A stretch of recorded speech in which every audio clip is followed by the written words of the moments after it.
Evidence of trade. A material synthesis across two Mount Corpora, Garden Creek and Mount Piaziga in the southern Appalachians, and Cahokia and Monk's Mound in the American bottom. This film organizes the record three ways: by mineralogy, by distance, and by time period. It begins with the boundary that governs everything that follows. Not one object in either corpus has been instrumentally sourced. Every distance figure in this film describes where a material type occurs in the ground. None of them describes where a particular object came from. That gap has a name in both source reports, and the wording is worth keeping exactly. Regional availability establishes where a material could have come from. It does not establish where a particular piece did come from, which is what sourcing means. Everything you are about to see is evidence of materials present. Whether it is evidence of trade is, for almost every line, an open question with a name test attached. Part 1. Mineralogy. The Garden Creek record comes from the University of North Carolina Research Laboratories of Archaeology catalog, across three loci on the Pigeon River near Canton, in Haywood County, North Carolina. 31HW1 is mound number 1. 31HW2 is mound number 2. 31HW7 is the village adjacent to mound 1, an identification that comes from the NAGPRA inventory, not from the catalog facet output. The exchange and ritual mineral suite reads as follows. Mica is the clearest signal. 83 records at mound 2, 71 at mound 1, 2 at the village. Sheet and cut. Copper, 4 and 1. Galena, 4 and 1. Graphite, 20 at mound 1, 4 at mound 2. Hematite, 6, 1 and 1. Ochre and magnetite, 1 each, at mound 1 only. Soapstone and steatite, 87, 16 and 5. A single unmodified quartz crystal at mound 1, and 1 catlinite lump at the village.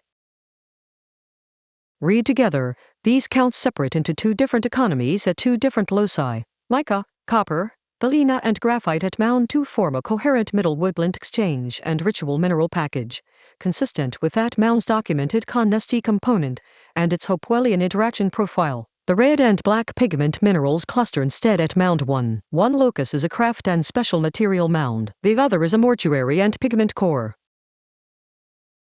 A boundary that has to be stated before any of it is used. These are facet records from a catalog search, not artifacts inspected on a shelf. The catalog cannot assign any mineral to a source, to a feature, or to a phase. Every sourcing statement attached to that table is a research agenda claim, not a result. The Cahokia material comes from a different kind of deposit, and a much better one, the Submount 51 Borrow Pit, published by Paucatat, Kelly, Fritz, Lapino, Elias and Hargrave in American Antiquity in 2002. The pit was cut for earth and left open long enough for marsh grass to grow on its floor. Then it was filled in a series of massive episodes, built upon and covered by Mound 51. Its contents are not a rubbish tip near a plaza. They are a feasting deposit. Around the foods sits the exchange record. Painted pottery at a density unlike any domestic assemblage. Paint mixing vessels, pigments and galena, hematite and kawaiolinite, a bone-ear spool, a broken chunky stone, a broken limestone pipe, a seeded terracotta figurine, quartz crystal debitage, 2 pieces of copper, Burlington shirt with large biface reduction flakes, Cobden and Mill Creek cherts, marine shell, including a 345 bead necklace with marginita lele and AQLOW saw beads, reduction debris from large Remy knives, and broken fragments of unfinished celts made entirely of igneous rock from dikes in the St. Francois Mountains. Then the control that governs all of it, and it is the single most useful idea in either report. A macroscopic identification of stone is a hypothesis about geology. It is testable instrumentally. Where the two disagree, the instrument governs. That principle has failed in these two corpora at least 5 separate times, and each failure has a name. Hixton silicified sediment, identified by appearance, rejected by cathodoluminescence. Gel temper in vessel MS-38. A 1971 field determination never checked petrographically. The vessel was demoted from proven to strong. The 1998 stone mass, which is a drill operator's tactile impression of material nobody ever saw, weaker than a visual identification of a hand specimen, with no instrumental check at all. The Murex purple comparison, which stays at Tier 4, and at Garden Creek, the catlinite lump. The catlinite lump deserves its own hearing, because it is the case where a single word in a database field could manufacture a 900-mile trade route, record 2093 of 3576, a raw lump, from the controlled 1966 Co. and Reed excavation at the Garden Creek village. The catalogers entered Catlinite deliberately, but a material field label is a visual identification, not a sourcing result. The term is routinely overapplied to red pikestones, and portable X-ray fluorescence and X-ray diffraction reanalysis frequently reclassifies museum catlinite as non-Minnesota material. The disposition follows from that. It must not be cited as Minnesota pipestone. It must not be filed under Middle Woodland Exchange. Its interpretive weight moves out of the exchange track entirely and into the chronology track, and we will return to it there. Part 2. Distance. Distance is the axis where a material synthesis most easily becomes fiction, and the failure mode is precise enough to name. A source table with a confidence column invites the reader to treat the high confidence rows as settled. Two such rows in the Cahokia exchange synthesis rest on regional geological availability, rather than on any test performed on the objects themselves. With that stated, here is the Garden Creek ladder, arranged by how far each material type sits from the Pigeon River, and not by where any object came from. Tier 0, effectively local. Mica schist and Micaceous saprolite are the regional bedrock, and the Franklin to Si Alva mica district includes Haywood County itself. Veined quartz occurs throughout the local metamorphic terrain, and as stream cobbles. Tier 1, regional. The Spruce Pine Pegmatite district lies northeast and is the principal Appalachian summit source of sheet mica. Named soapstone districts sit roughly 30 to 70 miles off Madison County on the Tennessee border, and the Murphy Marble Belt of Cherokee County in the far southwest. Smaller erratic soapstone bodies are reported in roughly a third of North Carolina counties, so closer unmapped sources are possible. Tier 2 is where the catalog runs out. Native copper is isotopically sourceable. Galena is lead isotope sourceable. Appalachian and Great Lakes are both possible for the one. Appalachian and Mid-Continental are both candidates for the other. The distance between those two answers is several hundred miles, and the catalog cannot choose between them. Tier 3 is the strongest long-distance signal in the Garden Creek record, and also the most restricted. Marine shell in the Appalachian interior is itself Gulf or Atlantic coastal exchange, but the Conch pendant and dipper are flagged with burial, which makes them NAGPRA sensitive, and they cannot be pressed into object authentication arguments.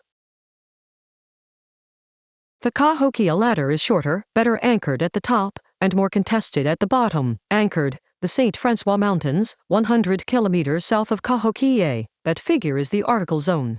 Igneous rock from dikes, in broken fragments of unfinished celts, and it was confirmed at source by reading the scanned publication rather than taken from a downstream synthesis. It is the only distance in this film that comes from a primary publication describing these specific objects, modeled but not measured.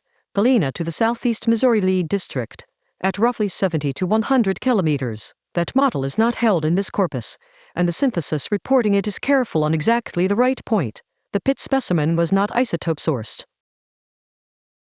The Hickston case is the one worth watching, and the reason it can be left open honestly is instructive. If the identification holds, the source is Silver Mound in western Wisconsin and an upper Mississippi connection follows. If Boyd's cathodoluminescence result holds, then several unidentified orthoquartzite sources are represented and none is verified. Nothing in the Monk's Mound report depends on the answer, which is precisely why the report can afford to grade it open instead of choosing.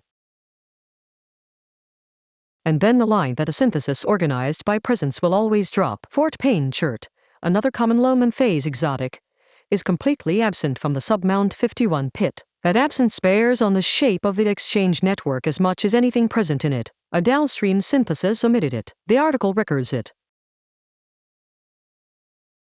Part 3. Time period.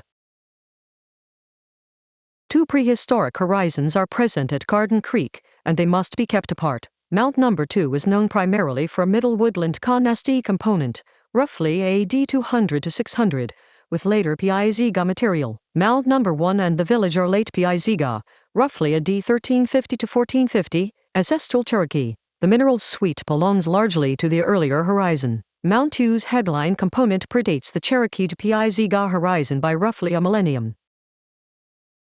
A third set of markers cuts across both. At Mount 1, a peach pit, Prunus persica, a European introduction, post-1500s, 2 brass records, 15 glass, 9 iron, 4 lead, 4 metal, 5 coal and 1 slag, 2 historic sherds, and a wampum belt. At Mound 2, 1 metal pocket knife, explicitly contact era. The concentration of coal, slag, iron, lead, brass, glass and a peach pit at Mound 1 is a meaningful disturbance signal for that locus, and a caution against treating any single Mound 1 context as seal.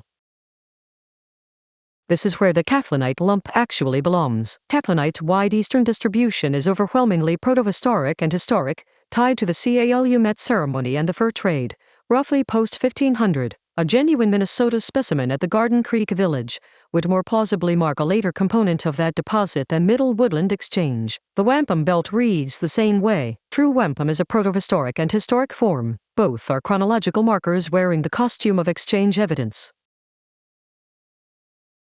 At Monk's Mound the time axis is literal, and it is vertical. The sub-Mound 51 pit was opened, used, filled, built upon and covered.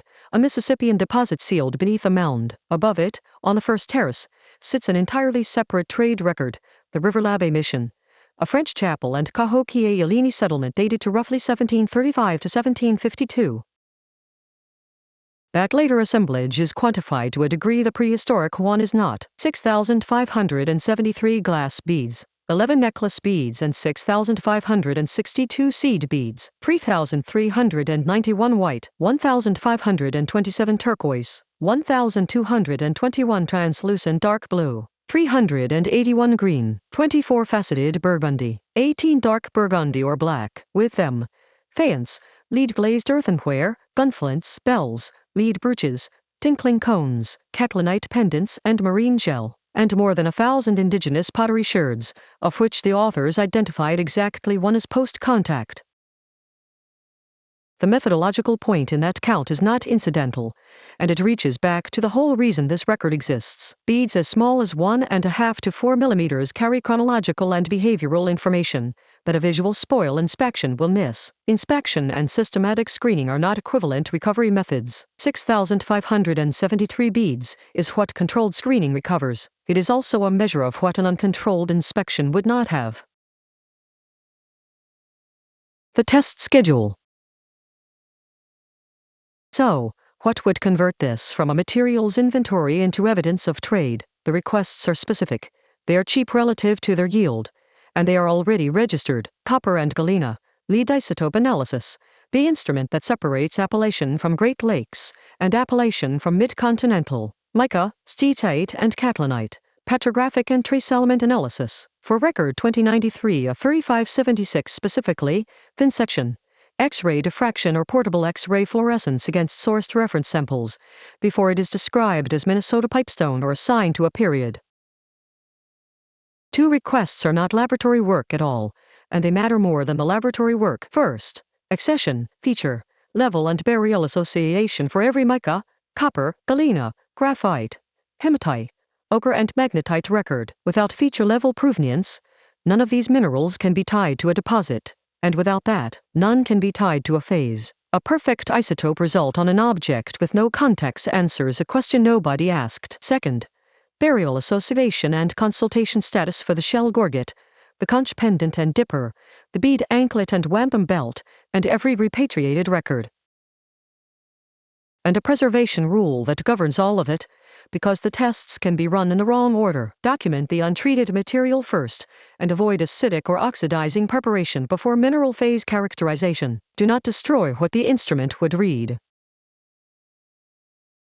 Finally, the consolidated boundary. This synthesis does not authenticate, date, or source any object. It does not establish ritual function for any mineral, crystal, copper or shell object. It does not connect the Garden Creek mounds to the disputed carved image corpus, which the ledger places on the Piaziga collecting hills and the Macones and Wells mounds. It does not collapse the Con St and Piaziga horizons into one date, and it does not read post-contact markers as evidence of pre-contact metal or industrial activity. 2 mound corpora, 1,000 miles and a millennium apart, produce the same result when the record is read honestly. There are materials, and there are counts, and there are candidate sources on a geological map. There is not yet a single sourced object. Every distance in this film is a distance between 2 points on a map. Not one of them is yet a distance traveled.